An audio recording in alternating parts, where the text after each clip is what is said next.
So I have a brand new baby, Chateau Santiago, and it came with a lot of ugly old light fixtures.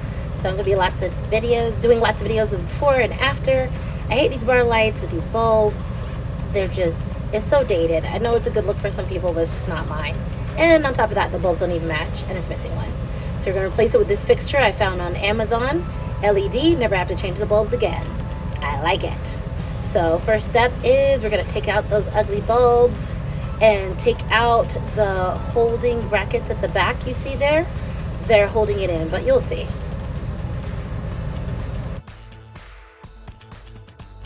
So you see me unscrewing the bulbs there.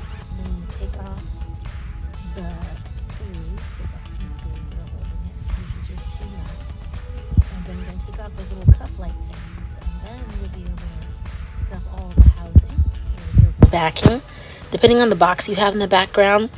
Mine had a box, but they screwed it into the wood background, which I think is a good idea in this case because it made it more solid. The box itself isn't that solid, and so they took advantage of the wood that was back there. So I had to remove those screws, and then very simple wiring, black to black, white to white, ground to green. And so you're going to unscrew those carefully. Make sure, something to check before you even start is make sure that the switch is off. And it's very simple and light that you have this already working. Turn the switch off and make sure that it can't be re-engaged. If you could have a lockout, that would be great. More primitive way is tape, or be like me and be the only one in the house at the time and right by the switch so it cannot be re-engaged. So this is the light fixture I'm putting back up.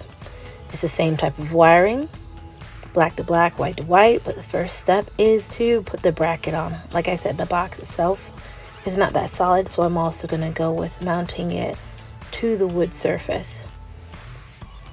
In this case, and in a lot of cases, you have to be sure that the light is going to clear the vanity door so you can open and close it freely. But that's about the only thing you have to be careful of. Also, because there are screws to mount the housing, and make sure that those screws are directly horizontal, or in this case I think they were vertical, because there's one screw that goes on the bottom and screw goes on the backs on the top. So you want to make sure they're directly in line, they're not at an angle, because when you put on the cover it'll show, but you'll see.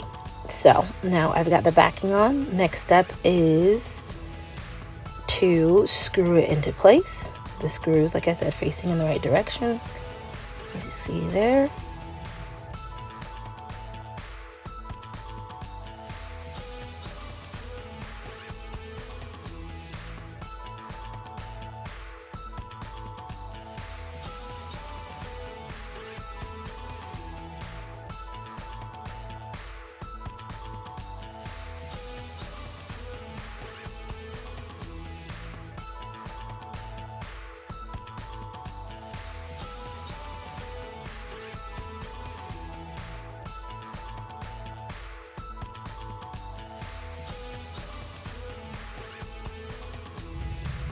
Now we're coming to the wiring portion. Like I said before, it's black to black, white to white. I was going to use the door to kind of support it so that there's not a lot of pressure hanging on the wires as I wire it together. I did that eventually in some part, but I just kind of wedged it up against the wall. I recommend that because some of these light fixtures, you get them, they're not the best made.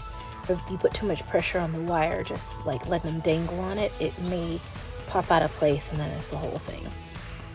So now I'm just shoving those wires back in place, and then you see a close-up there, black to black, white to white. Since it is a metal base that you're attaching to, you want to make sure that none of your wires are being pinched and not having contact. Now, a little problem I had when you put in this light, because I have such a small space, it was a little too close to the ceiling at first. So I had to take down the backing, or the mounting bracket, and put a little more space between the ceiling and it so that I could get to the screw at the top to secure it. But after that really is the only thing that was left. You hold it in place and secure the mounting screw at the top and the one at the bottom, putting those in, And then you're going to test for power and make sure it's coming on. I eventually put mine on a dimmer. Then check out my channel for another video that shows you how to install a dimmer. Make sure when you're purchasing the light that it says dimmable LED, because not all LEDs are dimmable and some require a special dimmer.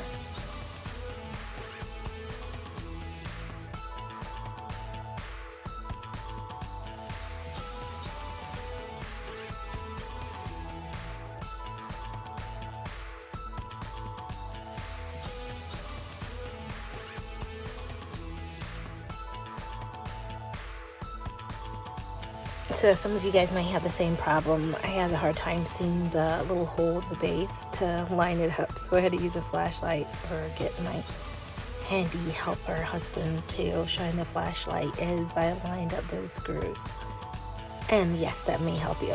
If you don't have a helper, try to have one of those flashlights you can just kind of prop in place. It's shining up so you can see where those holes line up. Here's the finished product. I love this upgrade. I think it looks so much more modern. Do not pay attention to all the clutter inside my cabinet. Sorry about that. But it's so much more modern. You can see a real close-up of the base screw. That's it. You're going to need a Phillips head. Pretty simple assembly, and it looks a lot better. Alright, stay tuned for the next upgrade you can do in your RV or home.